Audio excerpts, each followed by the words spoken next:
Hello and welcome, social media practitioners. Oh, I gotta start over.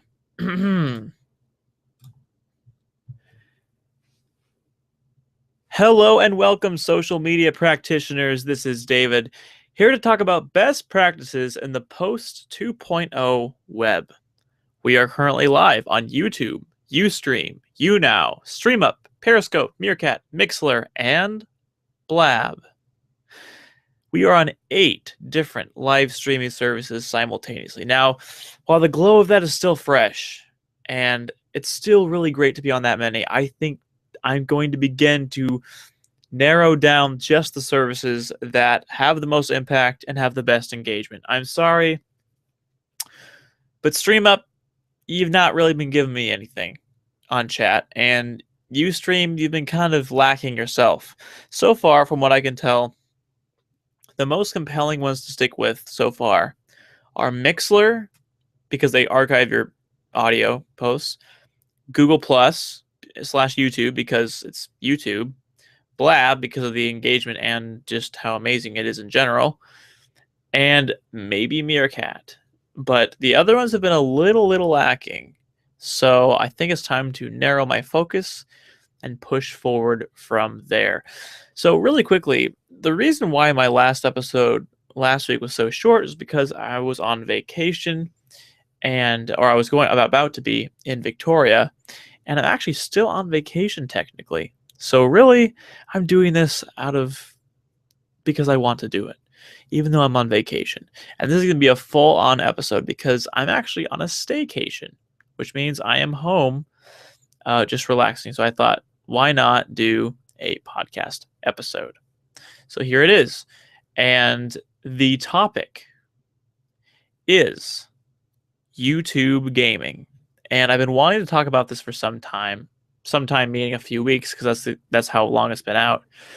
But I want to try something new. I want to allow people that are on Blab to join the conversation live on this podcast. Something I sort of dabbled in a few weeks ago, and I want to do it.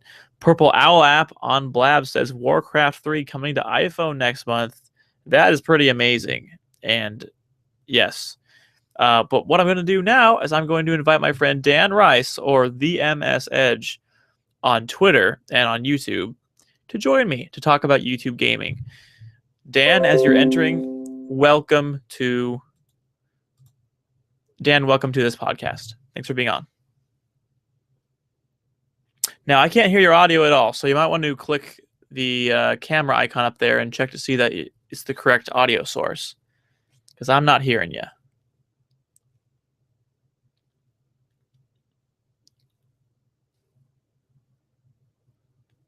If you find the right source, the way you do that is you click the camera icon on the top of Chrome, if you're on the Chrome search bar, and you should be able to direct the microphone source there, and then you'll have to close and restart it probably, which I will let you in again. So I'm gonna restart that, because in post-production I'm gonna re-record it. So close yourself out. I'll have you join in again, and we'll start that over. I'm here to welcome. So now I'd like to welcome MS Edge, the MS Edge on Twitter, on to this podcast, and that's Dan Rice, of course. And he is joining us just about now on Blab, and he has some interesting insights on YouTube gaming, and since he does Let's Plays on YouTube, he'd have some interesting insights on this new platform.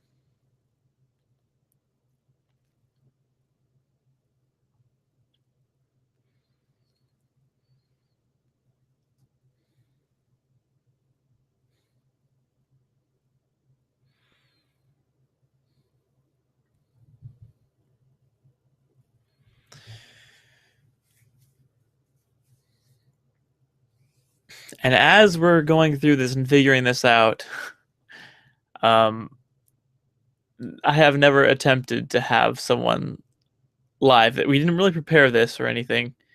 Can't find the audio settings. So if you're into Chrome, on the address bar, there's a little camera icon that says this page is accessing your camera and your microphone.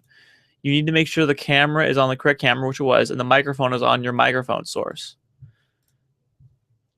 Dan, are you on the show? Yes. I can hear you. Yeah, sorry about that. Yeah. No problem, Dan. Well, welcome to Beyond Tweeting. Thanks for being on. No worries. Thank you for having me. Yeah. So now you have done Let's Plays and YouTube videos in the past. How is YouTube gaming a game changer, or is it? It's an interesting one. It's definitely an interesting one. The big thing for it, I think, at the moment is that it's actually doing a few things better than its competitor, Twitch. As I say, I've been doing YouTube videos for quite a while. But I found since YouTube Gaming launched that the streams are a lot more stable. There's less issues with people actually viewing the streams, less buffering, things like that. They're actually big things. I mean, I used to stream on Twitch quite a lot, and people were struggling to watch. I got that a lot. Just constant buffering. Even people with very fast connections, very quick connections. Strange. Yeah. But on YouTube, don't seem to have those problems in any way. Interesting. So it's yeah. In my experience, it's a bit strange. I have to say I'm in complete agreement with your experience, because the connection has just seemed better. People that said they couldn't see, here's the thing: people that had poor connections straight up could not watch my Twitch streams because I do them at such a high quality that they were completely unable to view it. But that's never been an issue with YouTube gaming, in my experience. I stream at the same quality and push it out to YouTube gaming, and folks could view it just fine. Well, it's funny too, because in the post-production version, after they, it uploads to YouTube and you look at the replay, the quality's better on YouTube gaming than it was on Twitch too, just in general. Yeah, it seems to manage the bitrate a lot better than Twitch does for some reason. And also, the good thing I find with YouTube is that it displays every single resolution that, as an option for people. So if I stream 720p 60 frames per second, I'm getting people that do struggle a bit with that sort of quality, but they can quite easily just click on the quality setting like you do on any YouTube video and choose 480p, and it looks just fine on most devices. But it works.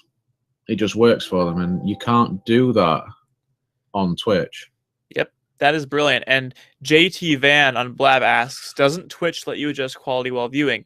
Only for paid Twitch folks. Yeah. So that's the caveat, is if you're just a standard Twitch user, they don't have those options. Viewers can't change the audio or the source quality settings. You just have to view source. So it means if you have a really great stream and your internet can't handle it, you just don't get to watch it all, which is pretty sad, actually. It is, which is, it should be the same for everybody. It should. But, you do see the bigger channels on Twitch. I think that's why a lot of people think that you have these features built in, but you go and watch the bigger channels, the bigger events that are being streamed there, and you do have those options. But yeah, it's interesting, and that reminds me of another issue with Twitch, is that the delay, the buffer is really interesting, because that's one thing that Hitbox fans say is better than Twitch, is the delay. There's like 3 seconds of delay or something compared to Twitch's 30 seconds or whatever it is. And I found YouTube Gaming's delay is around 3-4 seconds as well, in my experience. Yeah, you still have a delay with YouTube. It doesn't seem as bad. And as you say, with Hitbox, I streamed on that for a little while as well, and also the viewers had very few issues compared to Twitch. Still though, YouTube still has more features than what Hitbox has in most cases, anyway, in terms of the actual viewing side of things. Really? I mean, you can also on the YouTube side of things, you can actually, it's like a DVR, so while it's recording everything, people who are watching, they can scroll back through the timeline on the stream to choose a particular point to watch from. Oh, that's right. I saw them talking about that. You can't do that on Twitch or even Hitbox. It's the live stream or nothing. Mm-hmm. So with YouTube, you can say to somebody, well, something really cool happened at this point in the stream. You should go and have a quick watch of it. Give them the time frame, then just click on it, and watch. It's great. It's quite a handy feature. That's amazing. I haven't tried that yet. Have you tried it yourself? Yes. Yeah, I've got a few friends that stream on YouTube Gaming now, and yeah, it works fine. It works absolutely great. Another funny comparison is just because YouTube Gaming is so new, you look at the people playing the games, and there's like one person or no people playing the game sometimes. So this is the time to get on YouTube Gaming and start streaming, because you're going to be the only person in some cases. Yeah, this is the thinking with a lot of people, is that it's early days, get in while you can. It's the people that get in early that get the biggest benefit. Mm-hmm. It's like with people, a lot of people that started making YouTube videos initially, mm-hmm. they're the big YouTubers because they just got in early and more people watching them. That's exactly right. And yeah. What is it? I think it's something like, with new social networks, 90%. No, see, I want to say like 90% are consumers, 5% are creators, and 5% are curators, or something like that. And so there's a massive audience just looking for content. If you're a creator, you're going to get a big audience, especially, I mean, YouTube Gaming, that's got Google behind it, that's got YouTube behind it. Exactly. And you're talking about the quality and how good YouTube Gaming streaming quality is. That's probably from Google Hangouts and all the work they've done on that, and they just ported it over. It feels like it's the same interface, right? Isn't it? It feels similar, yeah. It does feel very similar. But the thing that I think is strange, I have to be honest, about YouTube Gaming is that gaming.youtube.com is like a reskinned youtube.com. Yeah, it's still the same website. So it's strange, because you can, when you click on YouTube Gaming and you click to go live, you put your recording out there. You can either, it gives you an option to share the stream from YouTube Gaming or just from the normal YouTube watch page, which is a little bit strange. It feels strange anyway. It just seems strange. Yeah. So you can either direct them just to the normal video page or onto the actual YouTube Gaming side of things. Yeah. It's funny because the YouTube Gaming version has some quirks where like the video portion is much larger. It's like, what I'm going to try to do, this might be stupid, but I'm going to try to go to like a general non-gaming related YouTube video, change the URL to gaming dot, and see if it makes it a larger screen with that orientation. You could try that, yeah. You could try that. Because if you go to someone's channel, for example, and you put gaming dot in front of it, it changes it to the gaming version of the channel. Yeah, it's really weird. And so that's, I think this will be Google's problem, where they're dealing with the vast majority of videos on YouTube have nothing to do with gaming. So gaming.youtube.com is kind of a strange, it's just weird, because it's like gaming mode, and then you have like the bar with your favorite games and trending games, and then like a different looking channel. A website, yeah, it is. And it's just really interesting.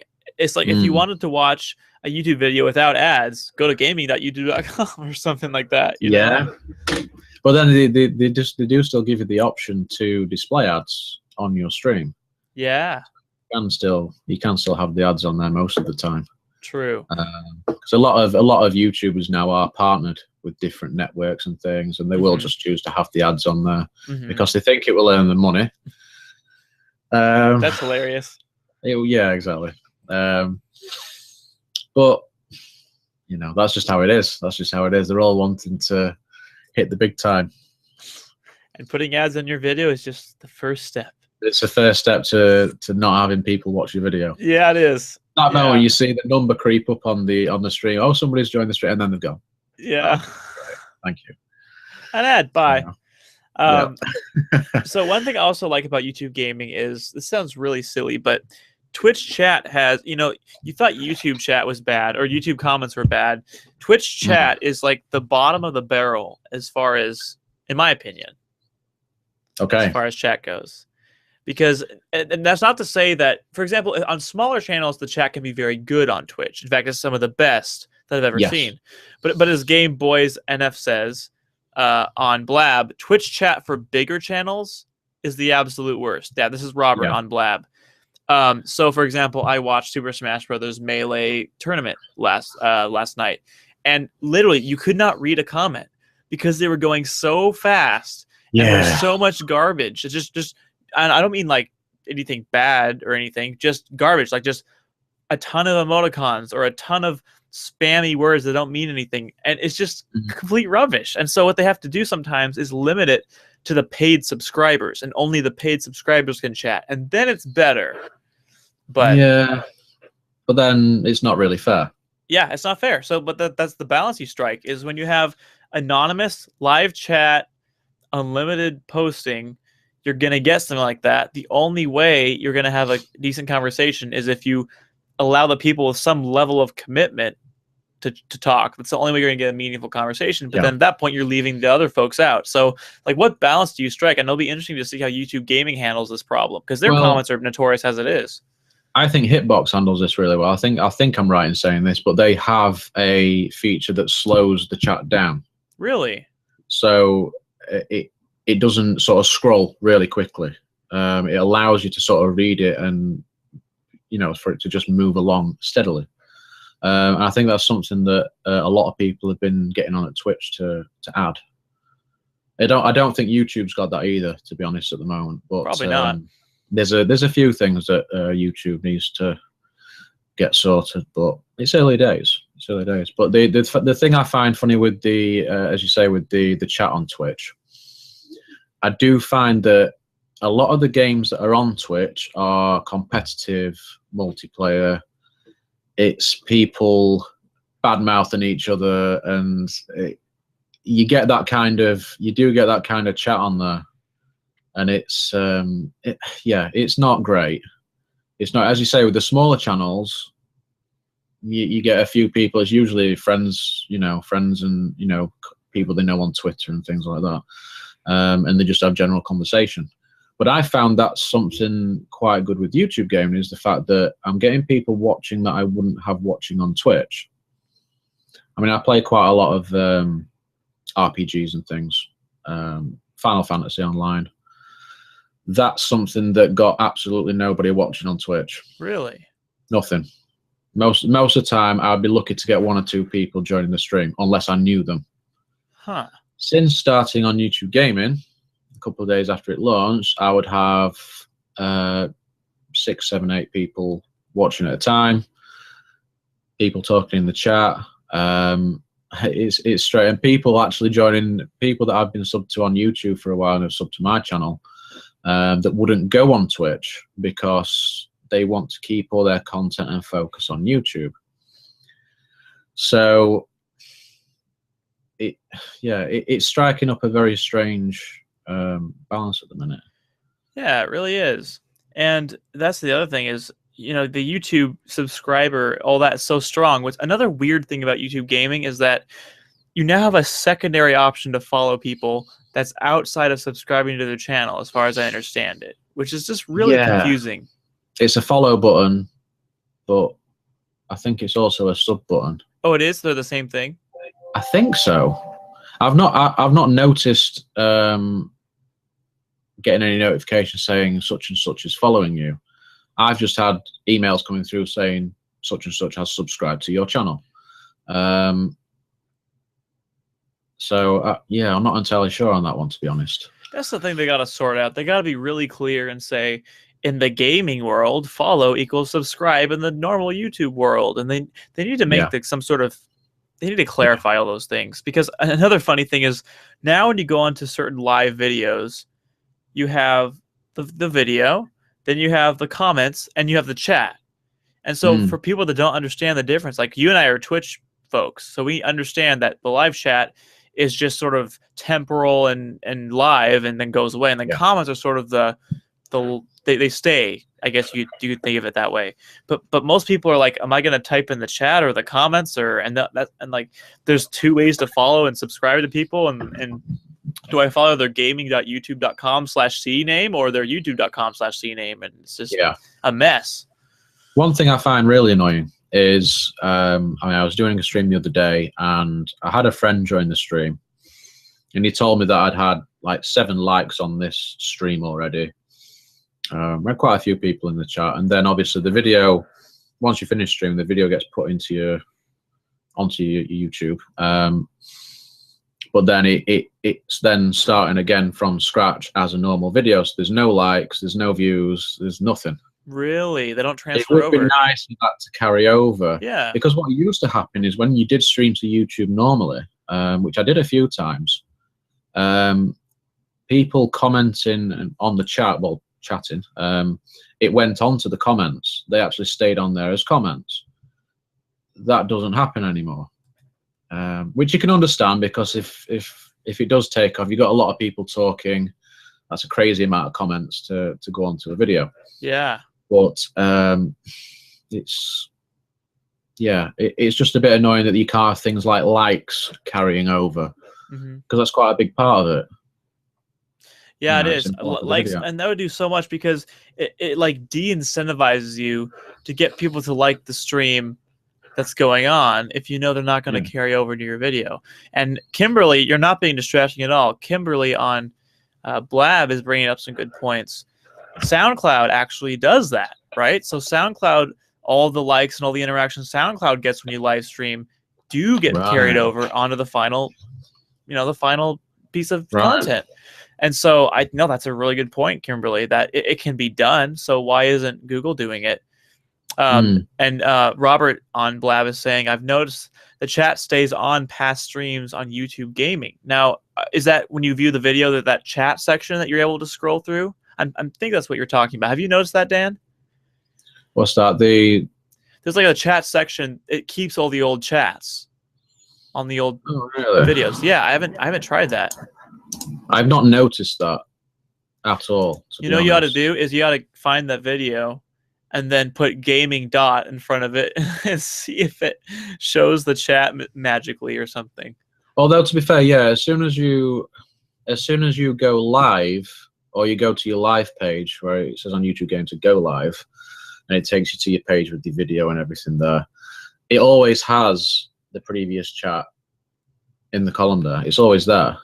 Okay. So it is saved, but I don't remember seeing it actually on the videos when they're on the watch page, because it's classed as a separate thing at the moment. I see. That's so bizarre. Kimberly on Blab, I'm glad you asked. This is the podcast.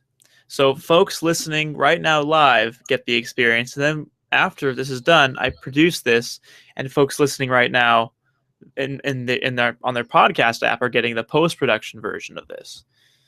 And I'm gonna, Marcus, I do want you to join, but I want to talk a little bit more with Dan first before I do that. Yes, you can join in a bit, Marcus.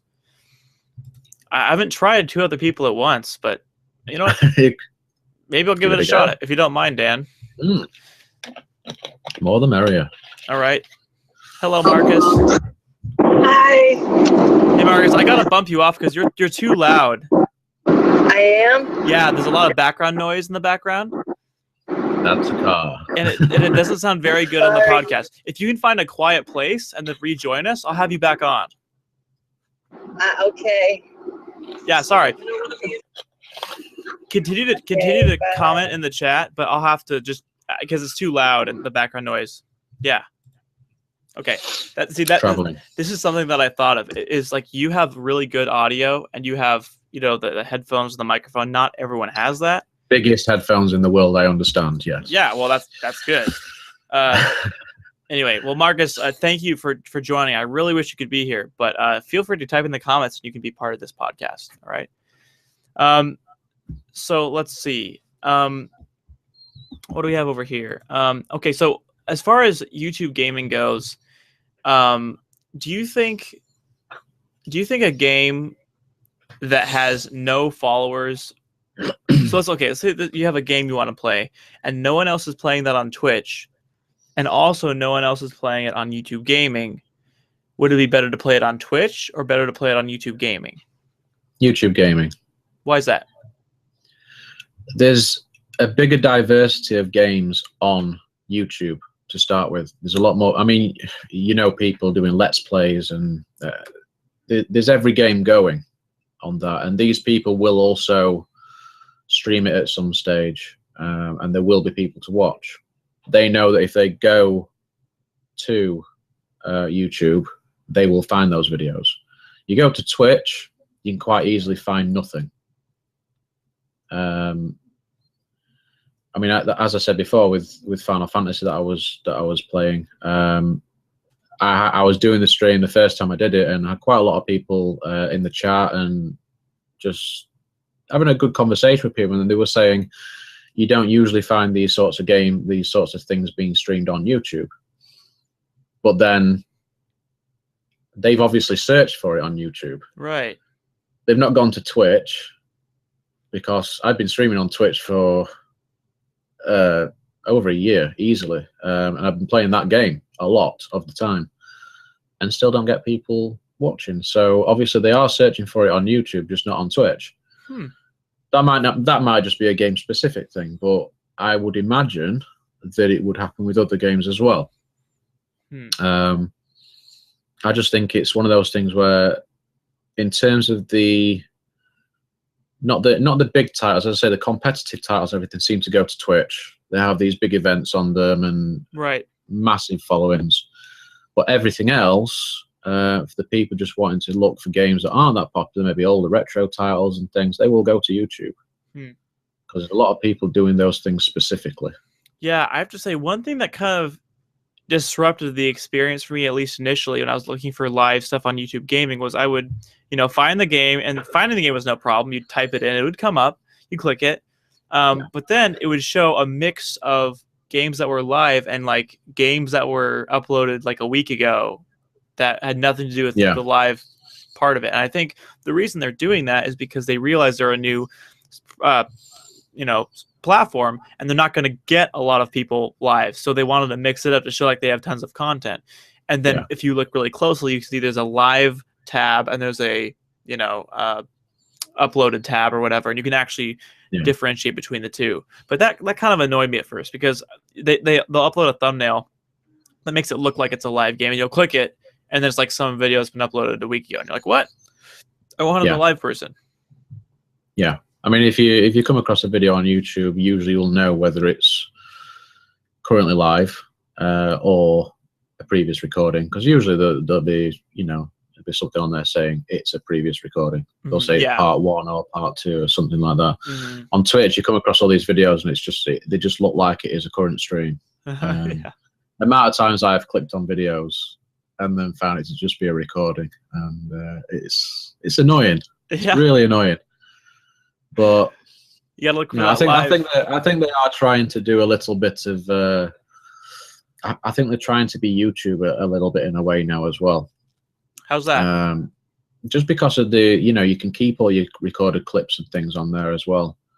So there's a sense of you can still make videos and put them on there after the stream. Sure, you've got to stream them first, but you can still make your clips, keep them on there. You can add tags, you can change the titles, you can share that video to people and get them to watch it. It's a similar sort of thing, but it's the other way around. YouTube is about uploading videos, and then there is live streaming, whereas Twitch has done it the other way around. They've gone live streaming first, and then they're trying to put videos on there afterwards. Yeah, that's what the highlights feature. Yeah.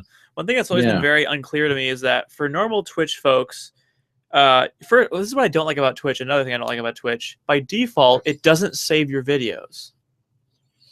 No. That is the dumbest thing ever, okay? And I get they're doing that on purpose so that they can save space, I'm sure. But, like, I don't know. So basically, if you're a new Twitch user and you want to save your videos, make sure you have that options in the settings checked. Yes, you want to save your videos after you stream. And then after that, they disappear after, what, a week or two? I think 2 weeks or something? I think it's... I can't remember if it's a week now. I think it's a week. Yeah, I mean... Obviously, you've got the options now as well. If you pay, you get to keep your recordings for longer and more storage space and everything else. Right. Well, it's not very clear like how much storage space a free user gets. Like my understanding is you can save as much as you want, and then after a week it'll go away. But then you can save highlights. Period, But then you can save highlights that are a maximum of, I want to say, 30 minutes. So if you save highlights, they seem to be there for life. Yeah, I think so. I've not had any of my highlights deleted, as far as I know. Yeah, me neither. But it's a strange setup. I think they have. Yeah, But Carbon. I can understand why they're doing it, but you'd think that they'd be able to afford to do it. I mean, they're owned by Amazon, which is one of the biggest companies around, so Right. they're not short on a few dollars, pounds, whatever you want to call it, here or there.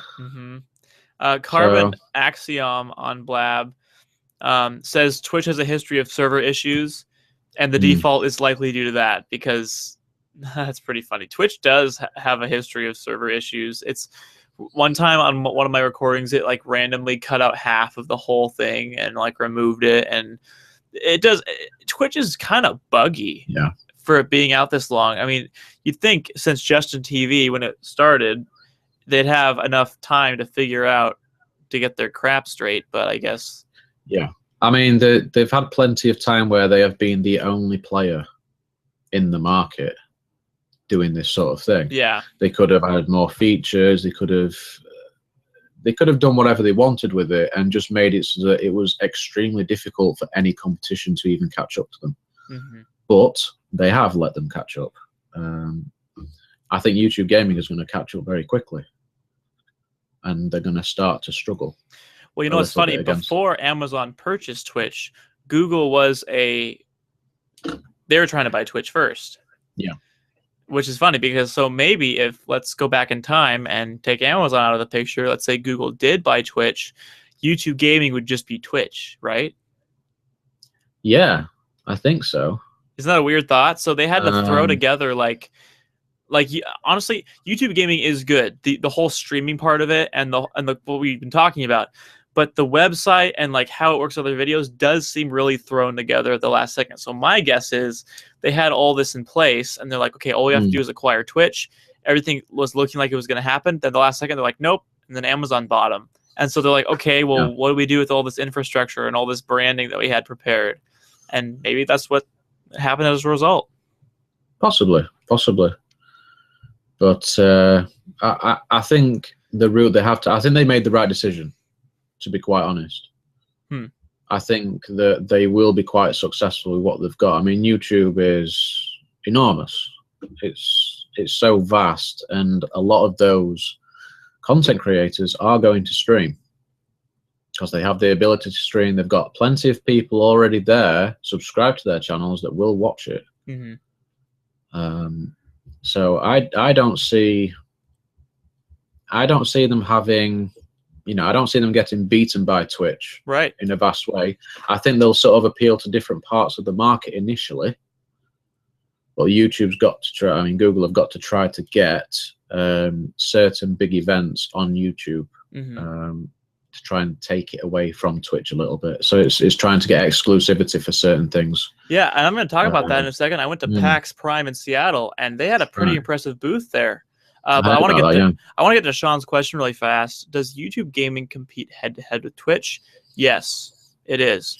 And this is another funny part, is part of what you are able to do with Twitch is export your recordings to YouTube, which has been a great feature and something that I've utilized since the beginning. And I'm afraid that because YouTube gaming is now a competitor, Twitch is going to botch the integration with YouTube, and that's something I'm concerned about. Thus far, have people from Twitch moved over to YouTube gaming? Not really, not yet. But Dan and me might be some of those people. Yeah, I've definitely moved over completely. Okay. I have a couple of friends as well who I've known for a long time, gaming on Halo and things. They've moved over to YouTube completely. Wow. And they just had the same experience. I mean, the first stream that I did on YouTube gaming, it was mostly a conversation with the viewers about not necessarily the game I was playing. It was just a conversation about YouTube gaming. Asking them what they thought to it. Did they have any problems watching videos compared to Twitch? And all of them said no. Wow. They just said it was so much better watching it on YouTube. And I think that just sold me straight away. Just convinced me to stick with it. Here's my biggest problem, Dan. I make tech videos like Windows and all that stuff, right? So my subscriber base are not gamers at all. No. So I'm using YouTube Gaming happily. This is a great service, but when I make a video and people are alerted that I'm online, they're expecting Windows, so they're expecting at least Xbox, right? Like I don't even stream on an Xbox One. I stream on PC or like Wii U or GameCube or emulator or something random that has nothing to do with Microsoft. So that's why I'm reluctant to switch completely to YouTube Gaming, because my subscribers are going to be really confused. And because like that's your thing, like you did like gaming videos, and so your subscribers are probably very happy. But for me, like Twitch was like gaming me, and YouTube was like tech non-gaming me. So now I don't really know what to do. Yeah, I mean, that was the old channel I had with the friend was just gaming on everything, just all together. I mean, the channel I have now is sort of a mixture of tech related and gaming, right? But mostly focused towards Microsoft side of things. So it's Xbox, it's Windows. There will still occasionally be streams from like my Nintendo Wii U and things like that, and that'll be just added to a different category. That's all in there, and it does say that I will be streaming things like that, because I do think it's a good thing to mix it up a little bit as well, and for people to have an appreciation of the competition. That's my thinking on it. But I know what you mean in terms of your subscribers will be expecting a certain type of video. Now, I have some a people question. do. But then you could get more subscribers from that just by having a little bit more variety as well. So maybe, yeah. It's really hard to say. I found the more focused channels do better generally. However, true. I want to ask you though. I have another YouTube channel called Smash Bros Legacy, and I do only Smash Bros videos on there. I do like advanced tutorial videos. That got up to 1,000 subscribers in a few months. I'm not surprised. Yeah, the Smash Bros community is very hardcore. Yes, they are, and it's having a recent resurgence. And I made a few really good tutorial videos and a few other things, and it shot up. So my question to you is, maybe when I stream Smash, should I do it on Smash Bros Legacy YouTube Gaming instead of my personal one? Yeah, good idea. Yeah, I would do that. But here's the thing, though. Another thing is, I actually made another brand for myself that's a gaming self. And I stopped playing games completely because I wasn't invested in that brand. I made one called Smasher David, and that was supposed to be like my Smash Bros self. And I had this thing for a while, but I just couldn't get into it because it's not my personal brand. I love my personal brand, and I love Smash Bros Legacy. But having so many, like I have WinFan, I have all these different brands that I'm just confused with, and I just don't know what to do at this point. It's difficult, because you want to be focused on a certain thing, but at the same time you want to do different things. Yeah. I know that feeling. Why do humans have to be so multifaceted? That's stupid. I don't know. It's a problem. Okay, Jamie, I'll have you on, but I want to ask you, do you have good audio equipment? And are you in a quiet location? Because if you are, I'll have you on. Otherwise, I can't have you on. You do. Okay, here you go. Welcome, Jamie, to Beyond Tweeting. I was just going to say, guys, YouTube gaming is awesome. What do you like about it?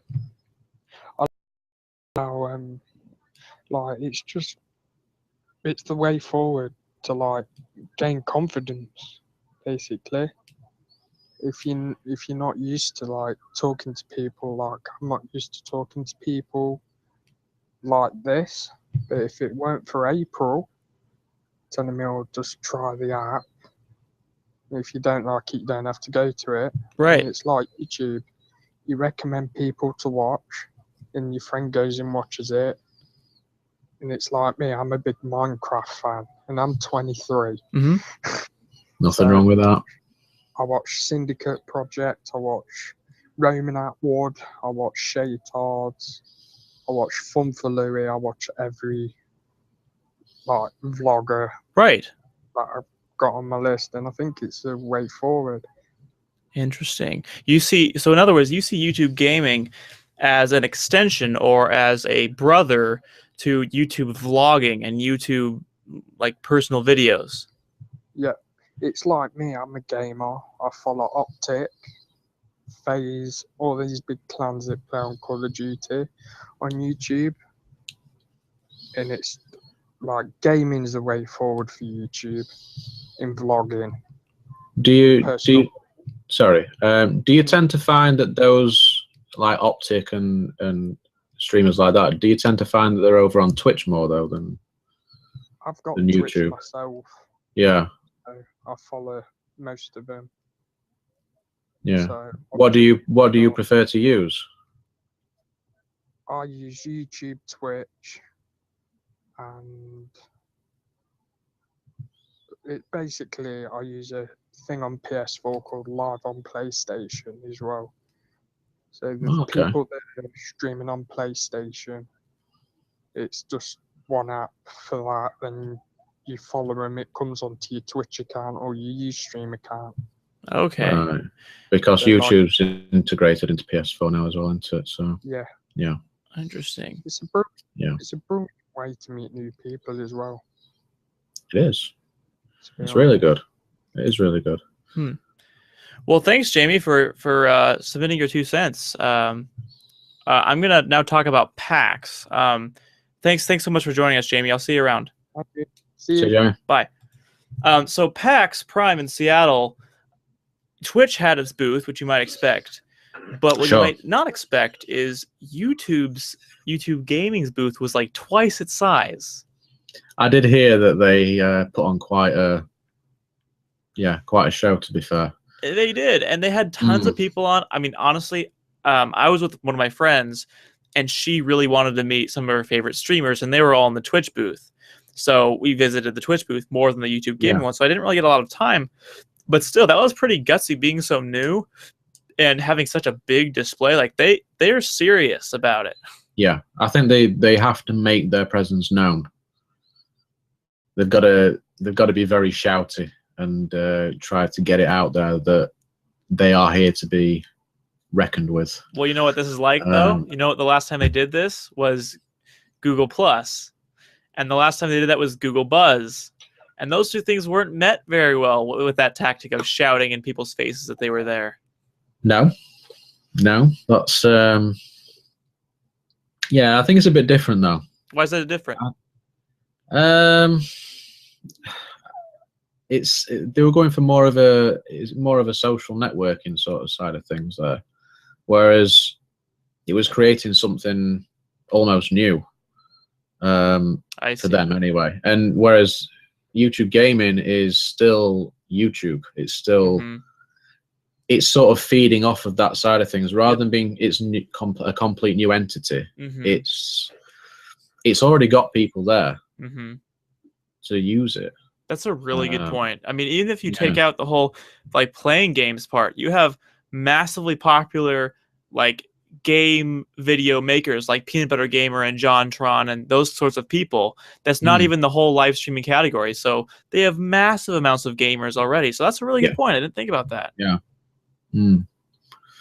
But yeah, I'm just looking forward to seeing how it pans out. I mean, it's going to be sort of an interesting first year just to see how it grows. Yeah. But I'm going to be one of those people using it all the time. Awesome, Dan. You know what? I think I'm going to join you. I think I'm going to be part of this YouTube gaming thing. You should. Okay. I mean, I'm not. I'll be perfectly honest. I am not the biggest fan of Google, but YouTube is. There's just nothing. There's nothing that can compete with it.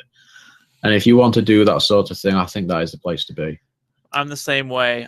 I'm kicking and screaming as far as using Google services, but there is nothing like YouTube. I mean, Vimeo is just completely different. I mean, VidMe is also different. They're just not. There is no true competitor to YouTube. There really isn't. No, I know Daily Motions that tried as well, but it's just not. It's not the same. No, there's not the user base. There's nothing there to make you want to keep coming back. I completely agree with you. Yeah. So what I'm going to do now is I'm going to talk about Ask David V, which is where I ask questions and you guys answer them. The question is, what is something you really want me to talk about on this show? Or what's a guest you want me to have on this show? I want to hear from listeners, which is you guys, what you want to hear.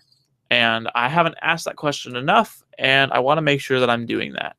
So you can do that by going to beyondtweeting.com/contact and send me anything. Just give me suggestions. Give me someone's phone number if that's what it takes to get them on the show. I wanna get people that you want to hear on the show. Don't just post that number randomly though. Of course, right.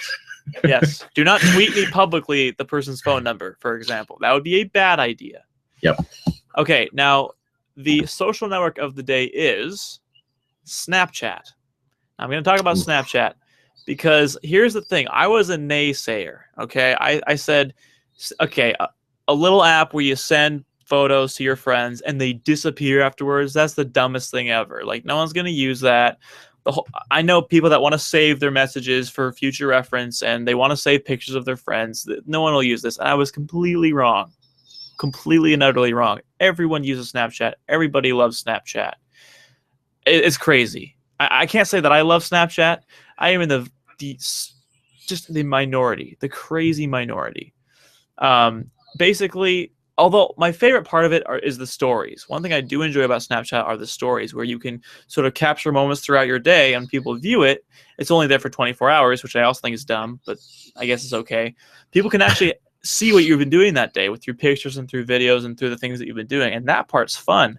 And if you really do value that part of it, you should try an app called Beam, B-E-M-E, which is an app that I've mentioned on this podcast before. It's a very similar sort of experience. It's only video. It's really fast. It's from your perspective. And it is pretty simple to use. And a lot of my friends prefer using Snapchat and sending snaps to their friends over texting. Like, it's easier for them to go send than to text. I'm like, what is easier to text? What is easier than texting? So anyway. I have a lot of people that I know that do the same thing. Really? And it's rather annoying. It is annoying because what if I don't want to use Snapchat? Like, what if or if you can't?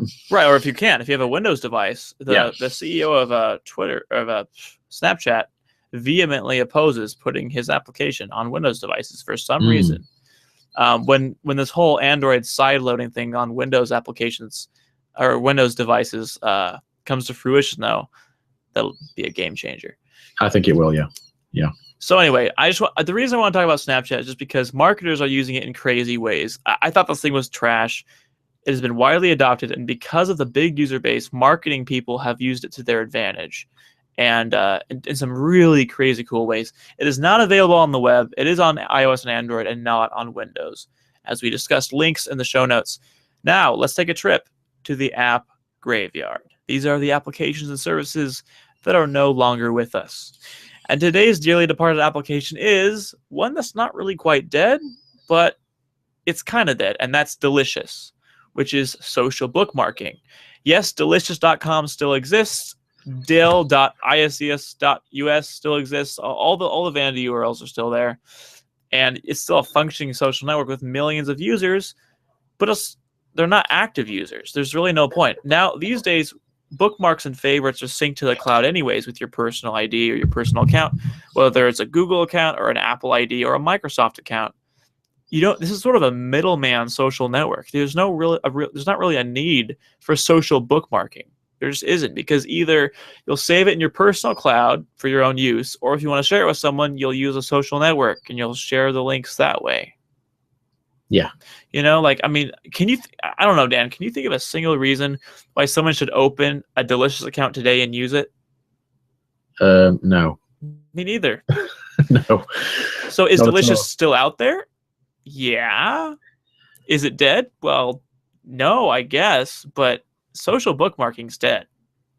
And it makes me wonder how many other services we're using now will become middleman social networks that are redundant.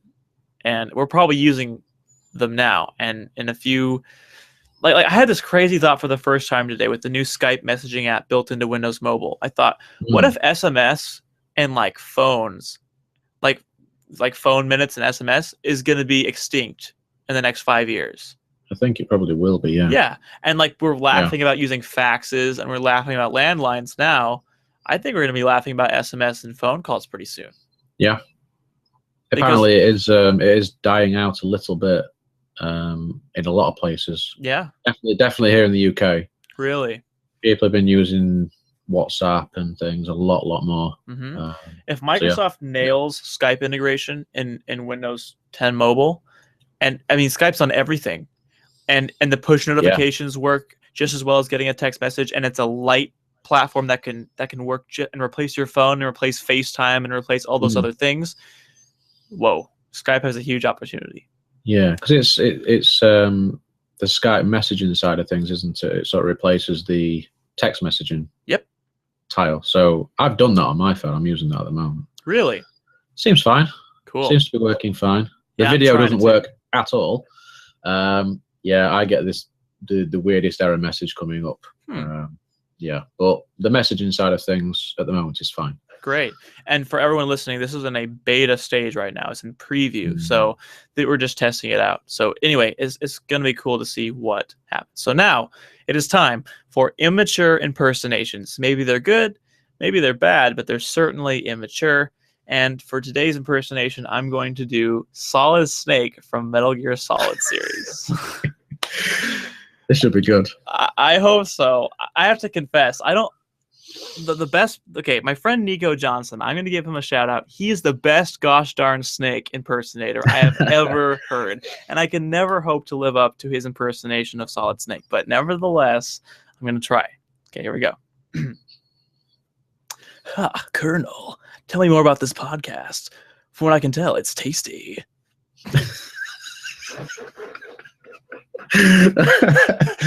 Oh, gosh. Oh. Yeah, I gotta have Nico on the show just to do the Solid Snake impersonation because it is on point. It is scarily on point. I thought you were talking more about Kentucky Fried Chicken for a second. But... Kentucky Fried Chicken? Oh, Colonel. Yeah. I see. No, Colonel. And then saying, is it tasty and things, yeah. Oh, yeah, tasty. That's right. That's something he says, though. It is, yeah. Yeah, as a gamer, Dan, I thought maybe you'd appreciate that. But that is just about all the time we have for this episode of Beyond Tweeting. Thank you so much for listening and for watching, sharing, downloading, and of course, subscribing. For all things Beyond Tweeting, you can simply visit beyondtweeting.com, or you can search Beyond Tweeting in your favorite podcasting app to subscribe if you prefer to do that. And if a show's going on live, which it is this second, you can go to beyondtweeting.com/live to watch in real time and even join in, as a few folks today were able to, whether that's vocally, audibly, or just in the chat. Both are valuable and add to this podcast. So thank you for everyone, including yourself, Dan, that has been on. Welcome. In fact, this little exchange here with Dan on the show was planned as of hours ago. Like I hadn't had this planned. So it was really great that, Dan, thank you for taking time out of your schedule to be on here. No problem. Thank you. Thank you for the invite. Of course. It's been good. It's been good fun. Good. Now, as always, we end on an anticlimactic line. So I'm going to need you, Dan, to say the first thing that comes to your head. Notification.